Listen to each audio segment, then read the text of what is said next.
really, she's here to talk to us about the history of Renaissance. And I'm not talking about just the fact that we're going to be 40 years old next year. I mean, that's a long time in itself. But you're starting with 1968? Oh, I'm going to talk about what I think are the origins of lifelong learning and the involvement of people that ended up forming it formally in 1986. So I think that there are years before that need to be mentioned. And I want to thank you.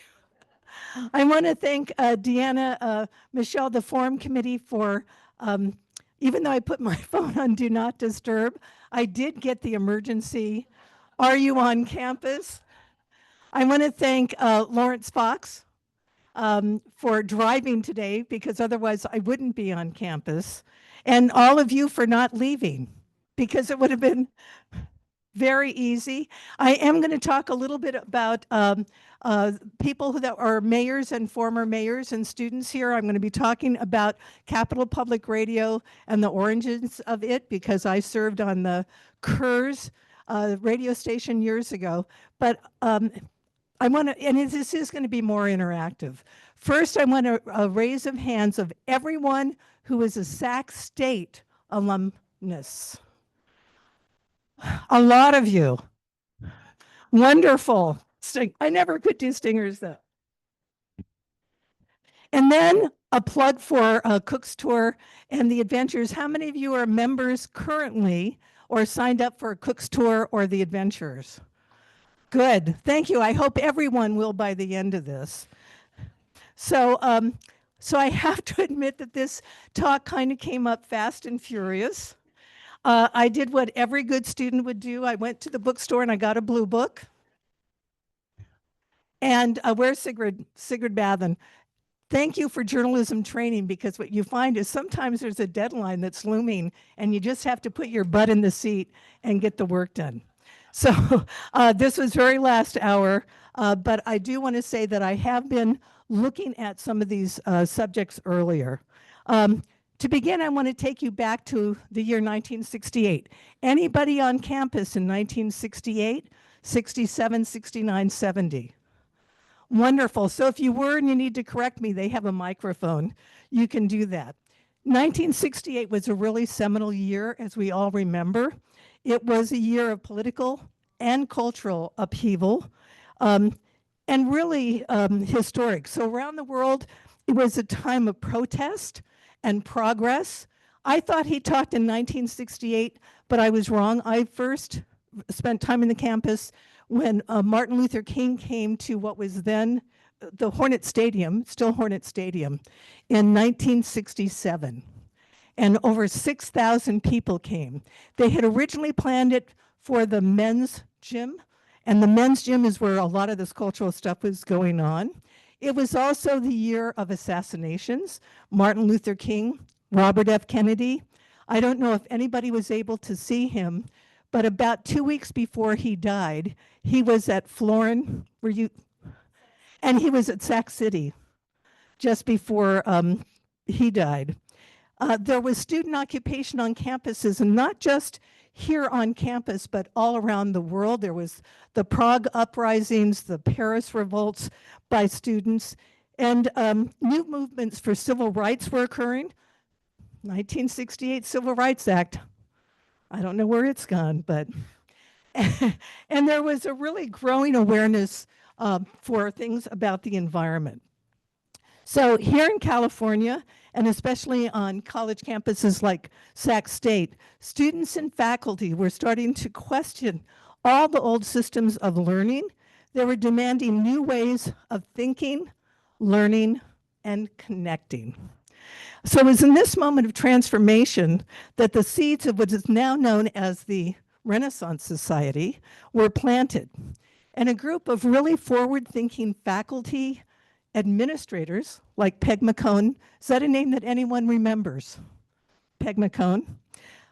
We're asking a really simple but profound question. What does lifelong learning look like? And when the world is constantly changing, more than that, how can we build community around curiosity, service, and shared purpose? So one of my first, I was lucky enough in 1968, I was still in high school. We had started, is Virginia Uchida in the room?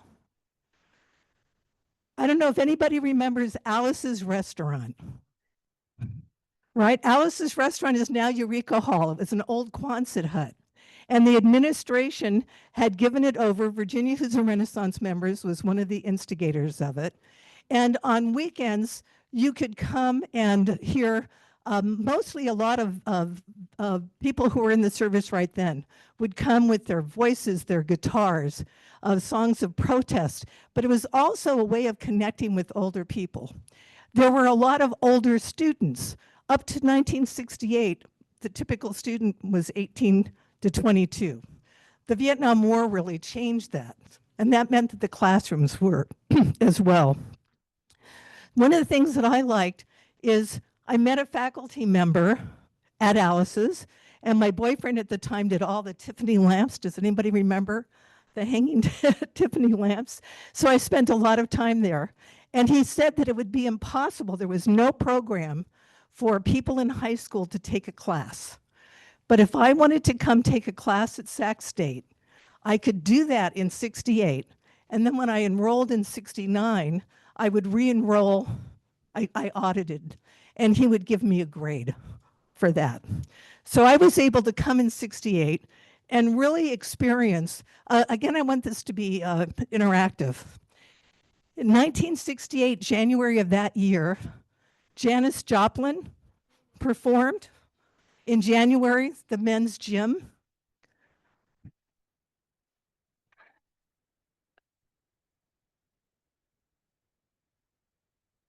She came twice. Jimi Hendrix performed not only here in 1968, but if you went to, I believe it's Encino, he was performing for high schools in Sacramento. You could hire him to be. Do you know that story, Susan? Because we'll get you. Can we get a microphone on Susan? Hold on. We're just going to get a microphone on you, Susan. Okay, during these years I was in England, and Jimi Hendrix went to England because he couldn't get any good gigs here. Oh my God. And so that's where I saw him, in Newcastle. Yeah, Newcastle. I was a student in Durham, which is right next to Newcastle. But can I just poke right in and Yes, say, how many absolutely. people joined the Peace Corps? Hi, Peace have a Corps lot. people. And I'm going to add, how many Vista volunteers do we have? Because we had a lot of Vista volunteers in Renaissance as well. Good.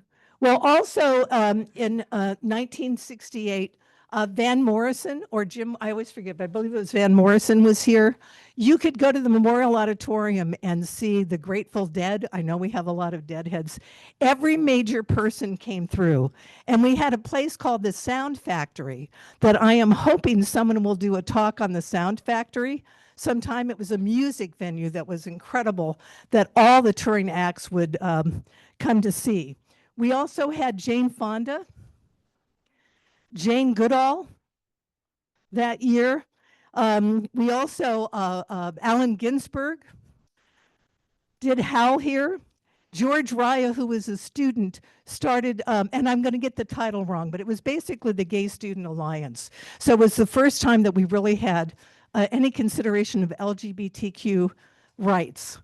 In 1969, when I started officially, there was a controversy because George Smoot, who was openly gay, was applying for a permanent position as a tenured faculty member in the English department. And Catherine Holbein was also competing. And so he didn't get the job. Let's just put it that way.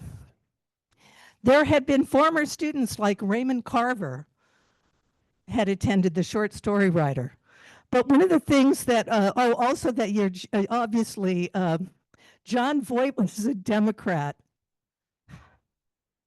in support of Humphrey. Eugene McCarthy was on campus as well. But there was also, so it was just a really pivotal year, I have to say. I started officially in 1969. I don't think it was my very first semester, and it's a long story, but I got involved in journalism. By 1970, there was a very creative movement for having students get outside of their grade level. It's the only way I've say.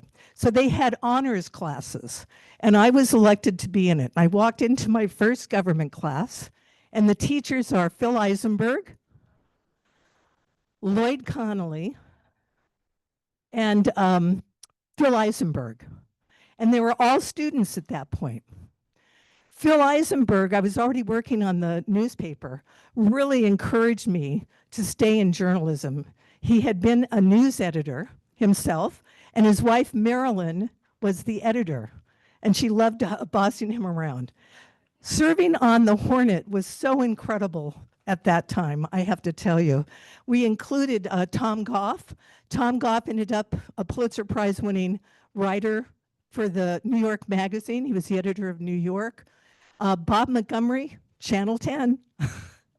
He also did a lot of stories, by the way, for, oh God, that horrible the tabloid that lies all the time, the National Enquirer.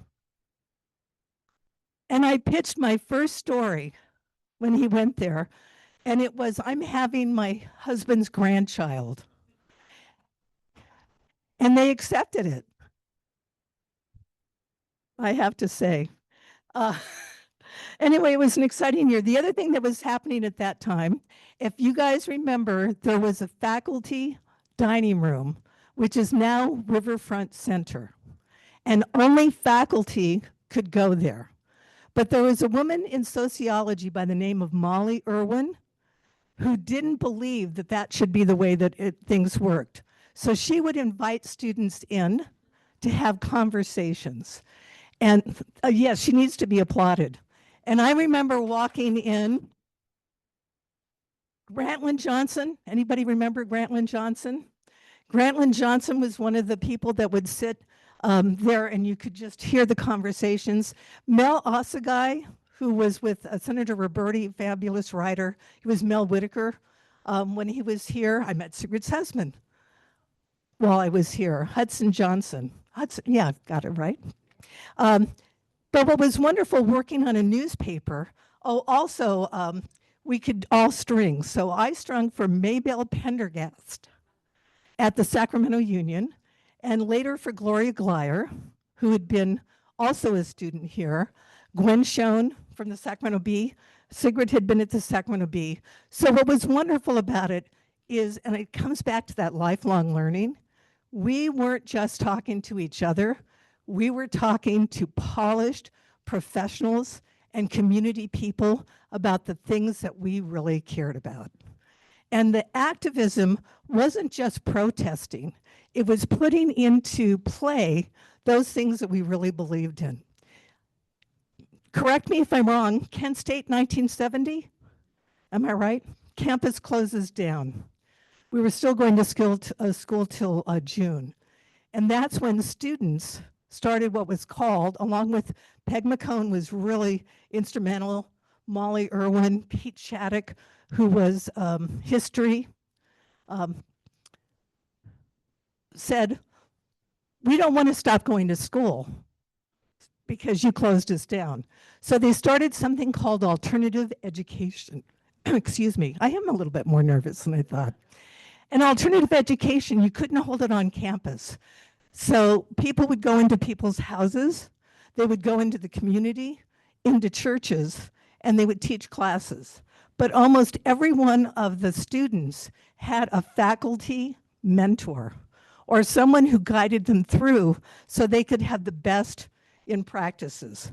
But it was also a shift away from what I call lecture and pure academics to where you really were curious and questioning, and that the student themselves oftentimes had as much information as the faculty member. So it was an exciting time. Does anybody here, were you part of the alternative education program or remember that time at all? Okay. So the other thing, like I said, it really started the I'm going to call them experimental classes. How many of you had to take humanities as part of your requirement for school? Do you remember those?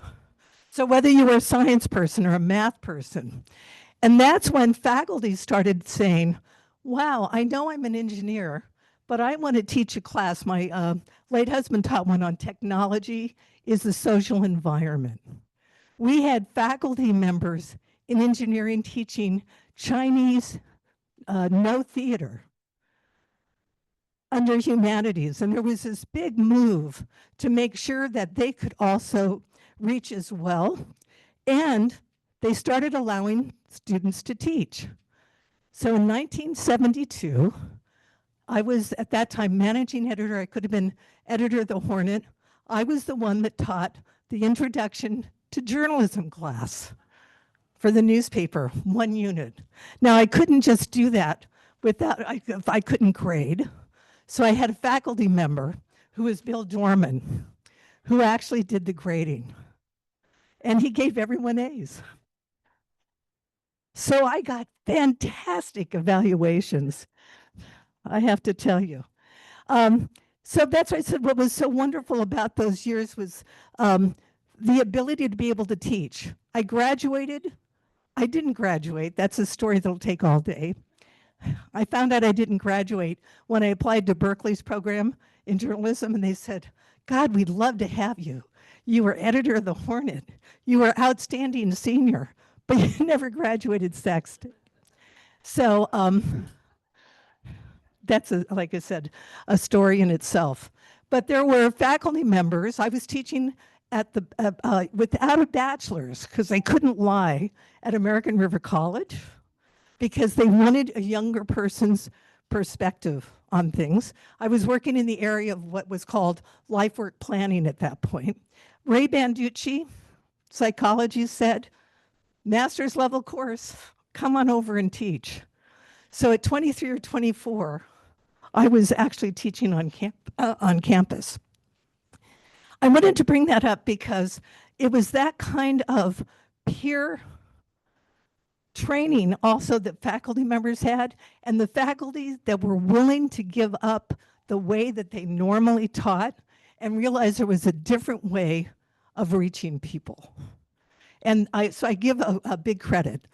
One of the people that was really part of that were Marty Rogers. They had something called the Center for Personal Development, and Peg McCone, Bob Good. Bob Good had been in World War II, and one of the things that he would do is meet with the Vietnam War vets privately to collect their stories and to get the war vets that were on campus talking to them as well. So, like I said, it was just an incredible time. It took a long time, but Peg especially, she doesn't get the credit. Who gets the credit is Dr. Robert Heilman. That's who gets the credit. He was a social work professor from gerontology. But the reality is it was Bob and Peg. Peg went all across the country to find lifelong learning programs. And she was inspired by a program that was at New Hampshire University. And she was able to get the Constitution and bring that Constitution back. Heilman was very fascinated by the Plato Society. So he kind of based things on the Plato Society. I will give credit. I have heard that David Warren was the one who actually called it the Renaissance Society. Alan, I don't know if that is true or not, but it's very possible. And so they started this group. Now, if you look at the history, and I'm going to go talk a little bit, we have a group called the Cook's Tour of Sacramento. A Cook's Tour grew out of a class that I did. I will be honest, I joined Renaissance in 1996. I was 45 years old. I had already helped Renaissance because way back in '87, when they were told there were no classes on campus, I had access to the student information system and could actually say, no, there are all these classrooms available. So I joined in 1996. Do you think that I was well received? 45 years old? No.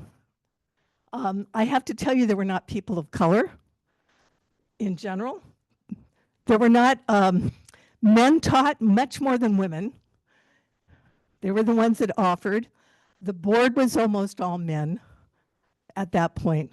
So it was something I just said, no, I'll find some other vehicle for being able to do this. Now, Alan's not here. I'm going to go ahead. Alan and I have talked. Alan Keown, how many of you know Alan? Alan and I have talked. I have done studies on making Sacramento a UNICEF lifelong learning community.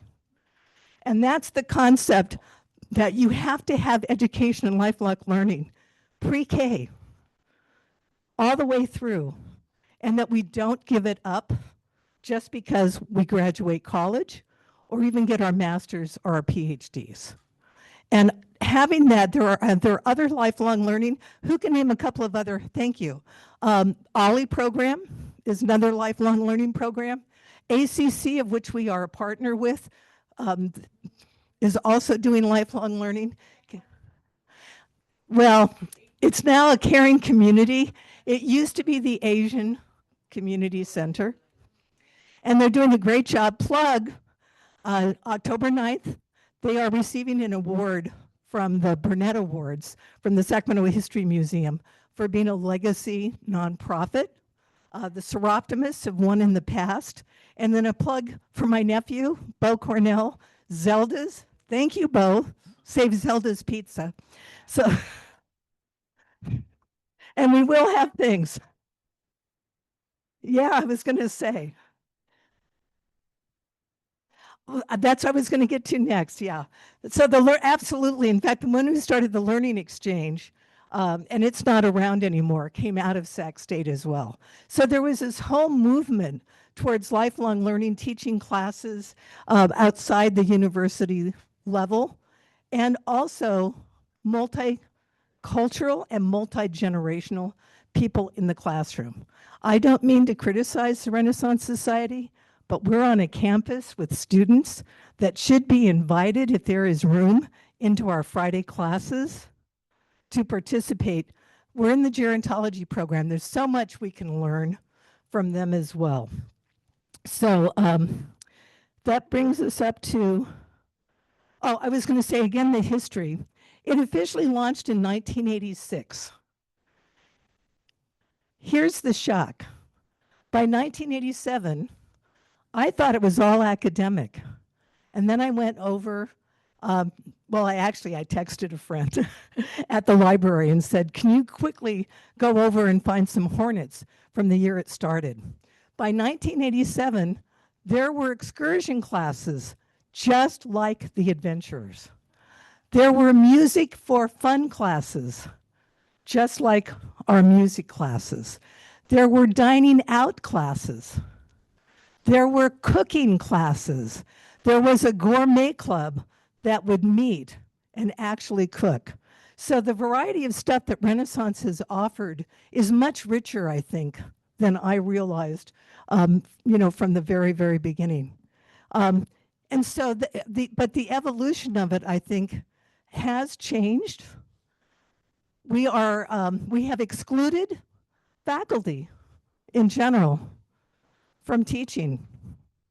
So you will find that can anybody give me, I'm going to ask the group, I said I would stop talking at 20 minutes. What do you think peer-to-peer is? What kind of, anybody want to make a comment on peer-to-peer, or if you're teaching a class, what made you offer a class?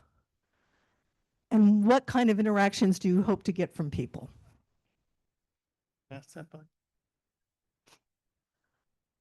I've taught quite a few classes. I like to do the participation classes so that I come up with a list of what we're going to cover during the semester. Let's use the Silk Road. These are the subjects we're going to, and then I do a lot of the lectures. The first two classes, I do all the lectures, but it gives people time. They sign up, they text me or email me and let me know what classes they're going to do. And so I arrange them. I always have it's a 2-hour class, 2 speakers in case one's a disaster. So I always have 2 speakers, and I have to tell my favorite story. So I wanted somebody to do something on Yo-Yo Ma and his, he had a music Silk Road project. And this little lady, I don't think she belongs anymore, but anyway, she raised her hand and she said, I would like to do something on the Silk Road. Well, I wasn't quite sure, because she was really timid. So I said, well, that'd be fine. She came in that day. I kid you not, she had this giant suitcase with all these unusual instruments that she had purchased on the Silk Road. And then she had gone to the internet and we got to hear how each one sounded. It was we're all sitting there with our mouths open. It was so amazing. So I decided you never know what you're going to get. And the reason why I do the participation classes is we have so much information and education and knowledge in Renaissance. And I think it's a shame not to be tapping it all the time, because every time I do a class, people come up with stuff that I could not possibly know. It's just, so I love to do classes like that where people are involved in the classroom itself. Okay. Good. Thank you, Beth. Anyone else? Yeah, I'll say real quickly while I'm passing this, that Travel and Adventure, we do that each time. And Ann Rule, who's here somewhere, Right. And did the gave a today. great talk this morning. And a lot of what I enjoyed about that was her sharing about her family and how she traveled and shared these personal stories of the people that she met in her travels. So where are we? So thank you. So basically we're learning, I know who you are, but could you announce your name? I'm Maureen White. Hi, Thank everyone. you. So we're learning and teaching together. It's a very interesting dynamic. And in learning, teaching theory, we're also learning from our students, meaning we're also a student. And then there's a whole theory that came out on intellectual humility. I feel we have that. We may have expertise. We may have things we need to say and show and be. However, it's good to say, let's hear from you. What's your perspective? What are you learning? What do you know? And there's a project at Stanford University now. It's called Disagree With Me. And I like it because the faculty were getting students coming in and confidentially saying, I'm being harassed, I'm being bullied. People are not paying attention to me. They're not inviting me. I'm feeling isolated. And you need to know how to facilitate difficult conversations. So that's what we do. We know how to pivot, we know how to listen, and we know how to be intellectually humble. Great. Maureen, thank you so much. Is there somebody else that wants to add a comment there? So I did a lot of projects at Sac State. When I thought I was graduating, I got an offer to work in the Dean of Students office here at Sac State. And I thought, if I take that job, I will end up at Sac State for the rest of my life. So instead, I went to a headhunter in Alameda. And she said, what do you want to do? And I said, well, I applied for 200 jobs in journalism. How many journalism people do we have here? Catherine Bridge is one. We have a lot, right? 200 jobs. The only job offer that I got was the Flemington, New Jersey Democrat, because a friend was leaving that who had worked on the paper to go to Lockheed, where a lot of Sac State people ended up, by the way. $75 a week, I think, might have been 85. I had to lay out the paper, do politics and obits. So I turned it down. I went to a headhunter, literally, or a temp agency, who took a look, and I'll backtrack in a second for story, and said, well, what kind of secretarial job would you like? And I had already been recruited by 8 different companies, IBM, PG&E, Pac Bell, who basically that was the pathway. I mean, it was like, right, of going in. So I said, well, I've always wanted to work for Dean of Students. She said, well, if you could work for any place in the Bay Area, where would you want to work? And I said, Mills College, Dean of Students. And she said, do you know how to write grants? And I said, yes, I wrote a grant in I think it was 1971, along with Gus Kaplanis. Gus Kaplanis had a magazine called The Aardvark. and had been our business director. By the way, when I was editor of the paper, I was making $500 a month just in ad revenue.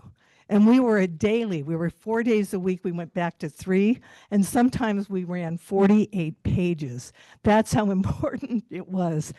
Have you ever written a grant? I said, yes, I wrote one for a survival magazine.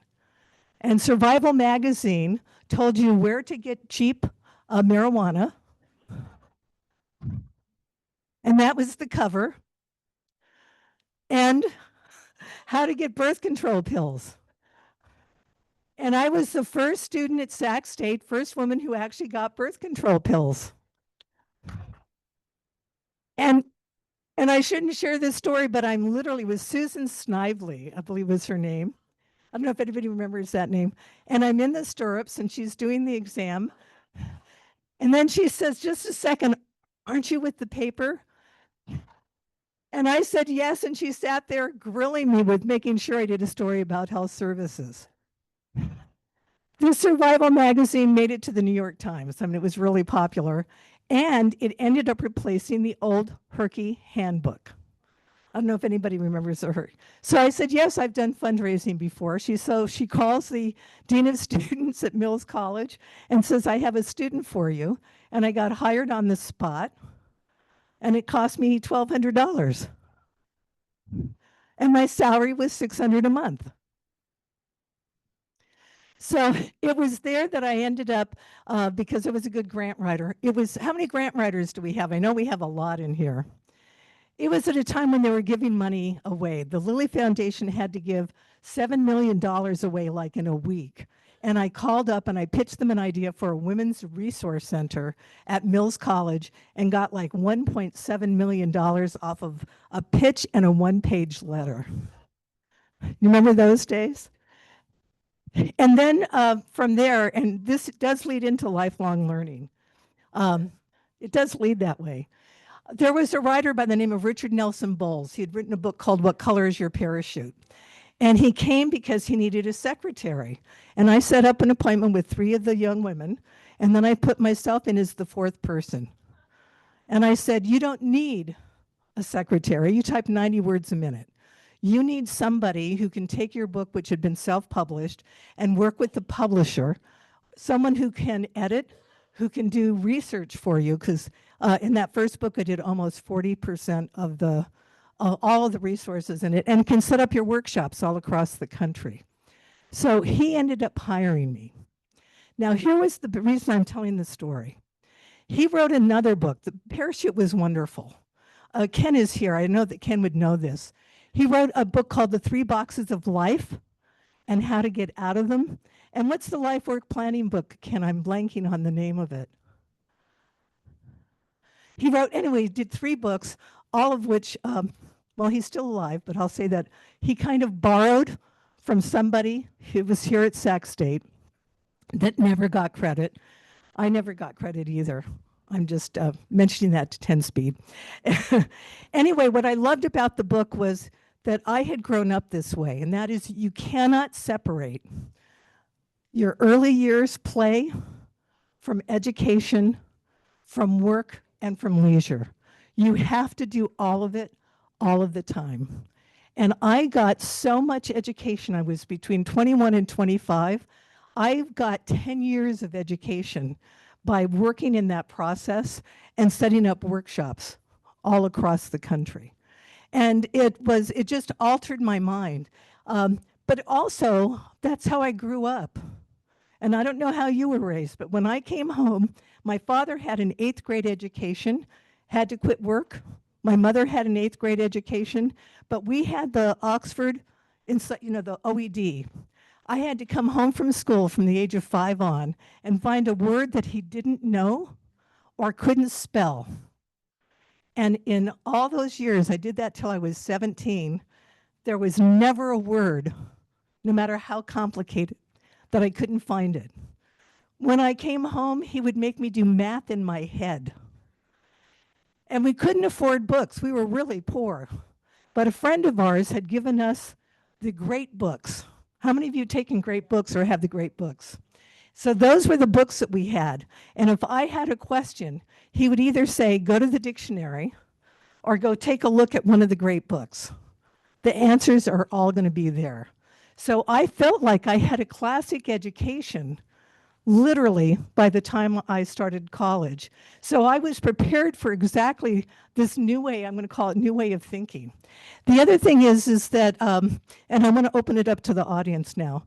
What I loved about Sac State then, oh, by the way, I came back to Sac State. I ended up marrying somebody in engineering. And I developed interdisciplinary programs. One of the first ones I'm the most proud of was to encourage young women into engineering, math, and science by looking at the art of science and the science of art. We have a theater person here. You couldn't do set design, costume design without learning AutoCAD. The girls learned how to break down their computer.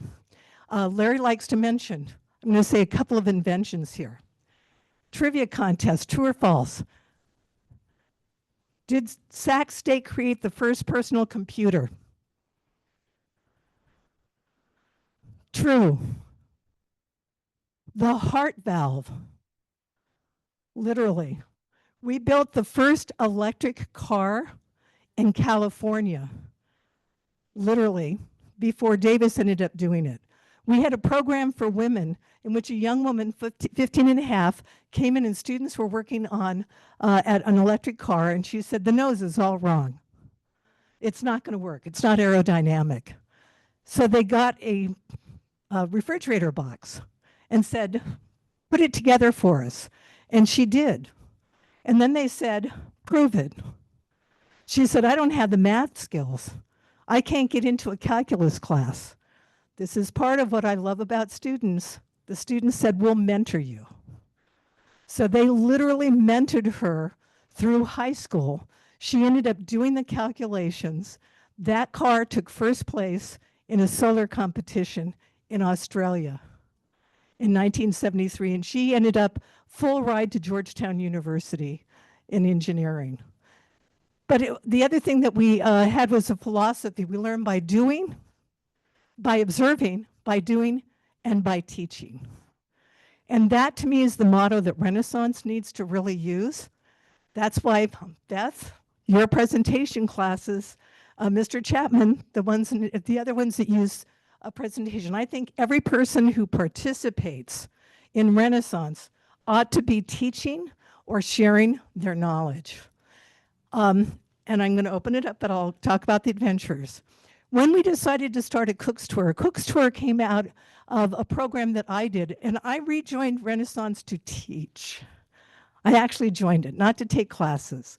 I thought there was a class I wanted to do that I can't do now, called From Sutter's Fort to Farm to Fork. And it was a class that was a presentation class. People would do research in different areas. And I also realized that what was missing for me, and I don't know about for you, is I would take so many classes that I loved, but I never got to know anyone in the room. And even if you had discussions, there wasn't really an opportunity.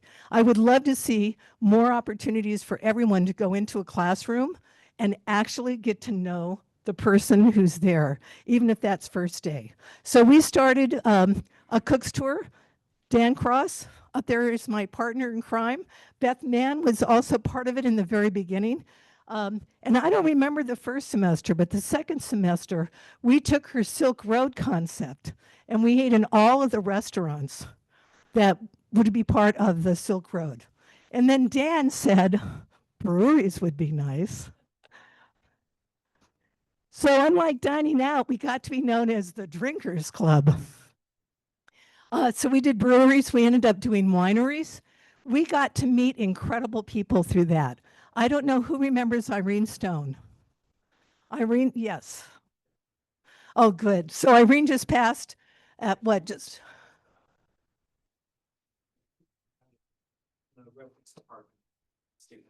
Right. So I'll repeat that. She was the head of the reference department at the California State Library. She was just shy of her 105th birthday. She was 104. She became a vegan at 99. because she thought that would prolong her life. And one of our favorite trips was we went wine tasting. Dan had arranged up in Amador, and we took cars up. And I don't remember who Irene was with in our car. We went to 6 to 8 wineries, and she had a glass of wine or two at every one of them. And then she ended up getting a crush kind of on one of our members, Rick Castro. And she wanted to know if he could take her home. So he said yes, and she said, good, can we stop off for a martini first? And the reason I bring people like Irene is what I love about this group. And how many people now are here are closer to 60 than to 70? Okay. All right, we need to recruit more. We need to get younger blood. This group should be for people, anybody who wants to do lifelong learning. And there's at least one woman I met in our cook's tour just recently who said that she started before she retired, 5 or 6 years before, and just took Fridays off. Decided that this is something I'm going to give myself. Okay, I'll finish up here. And so that's what I really want to impart, the history. This is an incredible organization. It's unique, literally across the country. It is much, I've worked for Ollie. I would rather be here. I have so much to learn from all of you, from everybody else that's here. So let's continue to do this. Join the adventures. The adventures is, and the cook's tour, you join one. We are still going out and doing things. We do everything from breakfast to happy hour to lunches. We also now do theater, music, movies. The adventure actually go on trips together, both day trips. We just got back from Mendocino and Fort Bragg, quite a few people here. So please join us. There's still time to register for a cook's tour. There is no limit, and that's it. Thank you.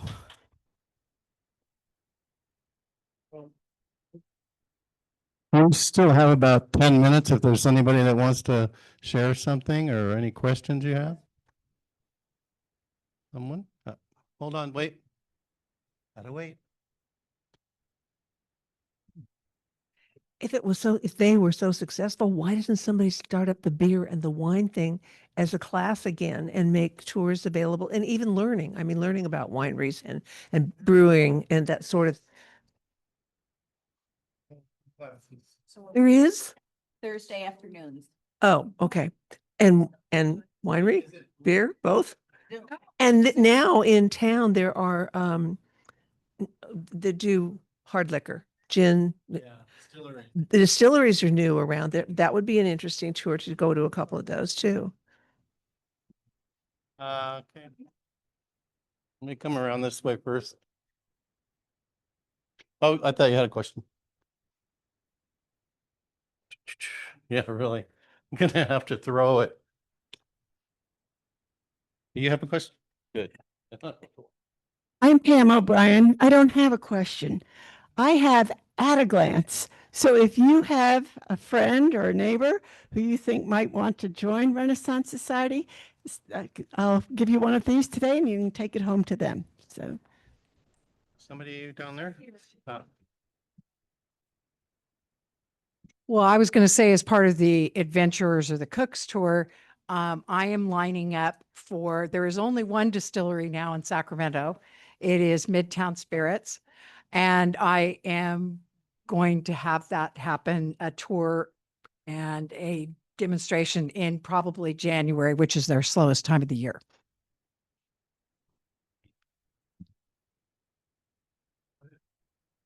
So I liked your contrast, or the contrast I saw in 1968. My college in rural Missouri, I can only remember one noticeable speaker that year, and that was General Westmoreland. And the big thing that year was so many colleges had given up ROTC that mine was finally able to get it. And the administration was so proud. They were making it mandatory the next year for all freshmen. Yeah.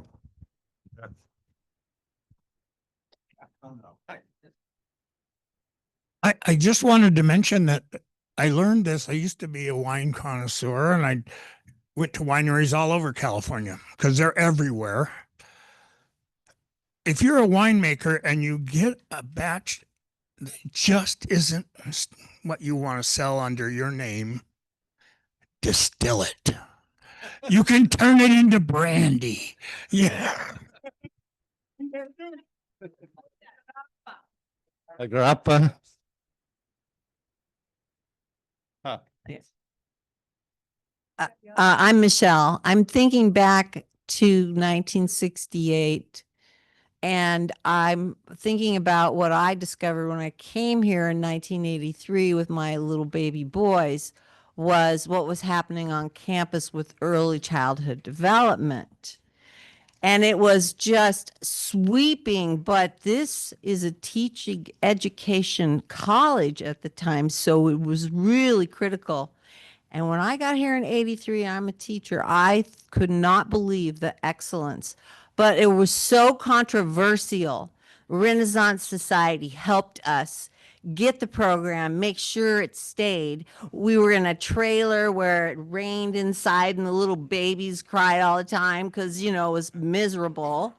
And as a student, I'd have to take them, even when there were exams, I'd have to pull them out because the room was not in any condition. But Renaissance Society helped us. And I got that history, and it took about 20 years to really cement it. But go over and see the child care center. You won't believe it. And I installed the chicken coop. And I would be derelict and decaf for me to thank Fish, who is a longtime Renaissance member, the MECHA program, Mexican American teaching program, first master's program anywhere in the United States, specifically to train people how to work with Mexican American communities and keep kids in school. She also started the engineering program and a program that I was involved in my first semester, in which they teamed me with somebody from the migrant education program so that we mentored each other with a master teacher. And my master teacher was Elizabeth Molds, who was incredible. So I just wanted to mention that. Oh, we could go on for a long, long time. Come join us for pizza. I also wanted to thank Channel 10. Alex and Wes have been kind of following us around all afternoon. And so we'll let you all know when this segment airs on Channel 10 on Alex's program. Another thing that I would have said if Chris Bruno had been here, I want to thank them because Capital Public Radio is a major partner of ours.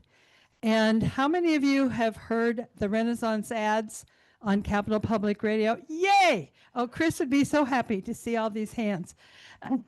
So they have just this month, those segments that they air for us, if we were paying for them, it would have been $19,000 just for August. So what they get in return is we try to mention them every chance we get. We're going to be inviting them to a lot of our social events this year so that they can meet all of you. And for those of you who aren't Capital Public Radio subscribers, maybe you'll consider that. The other thing I wanted to tell you is we got some numbers from the food pantry. And I think this is really important. Last week, there were 585 students who were served at the food pantry. This week, and this is just as of right after noontime today, there were 592. So there were well over 600 students this week alone that were served by the food pantry. Thanks to all of you.